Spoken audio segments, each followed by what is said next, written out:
라돈, 얼마 전까지 이름도 생소한 물질이었지만 주택과 학교뿐 아니라 침대와 베개, 최근엔 위생용품에서도 검출되면서 어느새 우리 일상을 수시로 위협하고 있습니다.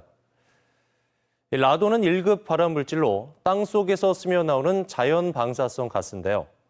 대지나 지하수에 포함된 라듐에서 라돈이 만들어지고 환기가 잘 되지 않는 건물 실내나 지하실에 축적되는 겁니다. 숨 쉴 때 몸속으로 들어오면 인체 조직을 파괴하기 때문에 라돈에 노출되면 흡연을 하지 않아도 폐암 발생 위험이 증가합니다. 눈에 보이지도 않고 냄새도 없기 때문에 기계로 측정해보지 않으면 확인하기 어렵다는 게 가장 큰 문제입니다. 특히 강원도의 경우 라돈이 발생하기 쉬운 화강암 지반에 위치하면서 도내 학교 3곳 중 한 곳이 라돈 농도가 기준치를 넘은 것으로 나타나 충격을 줬는데요. G1 뉴스에서는 오늘부터 사흘간 도내 라돈 노출 실태와 대책에 대해 집중 보도합니다.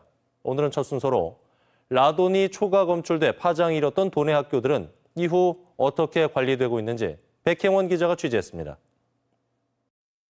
지난 4월 도내 초중고교의 30.7%인 206개 교에서 라돈이 기준치 이상 검출됐다는 교육부 발표가 나오면서 학부모들이 큰 충격에 빠졌습니다.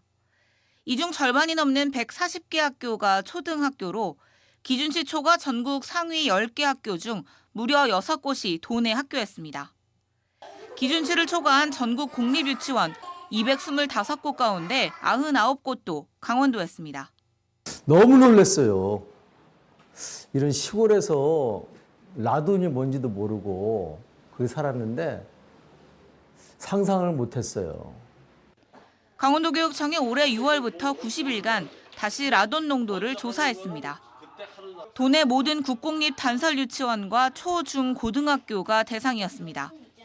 조사 결과 이번에는 유치원과 학교를 포함 84곳에서만 기준치 148베크렐이 넘게 검출된 것으로 나타났습니다. 지난해 검출된 305곳과 비교하면 30%도 안 됩니다. 도교육청이 현재 라돈 저감 장치를 설치한 학교가 15곳밖에 없다는 점을 감안하면 당초 기준치를 초과했던 나머지 200여 개 유치원과 학교도 별다른 저감 장치 없이 농도가 떨어진 셈입니다. 1년도 안 돼 라돈 수치가 크게 변한 건데 전문가들에게 원인이 뭔지 물었습니다. 전문가들은 라돈의 경우 습도와 온도 등 주변 환경의 영향을 크게 받는다면서 농도를 측정할 때 조건에 따라 결과가 좌우된다고 지적했습니다.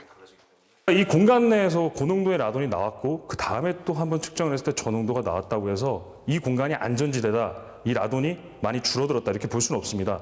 가장 중요한 포인트는 이 공간 내에서 보여진 그 고농도의 라돈, 그만큼의 라돈의 포텐셜을 갖고 있다는 거기 때문에 지속적인 관리가 필요하다고 보여집니다. 강원도교육청은 기준치 이상으로 검출된 유치원과 학교에 대해 다시 정밀 검사를 진행하고 있는데 결과가 나오면 이달 안에 라돈 농도 초과 학교와 수치를 공식 발표할 계획이라고 밝혔습니다. G1 뉴스 백혜원입니다.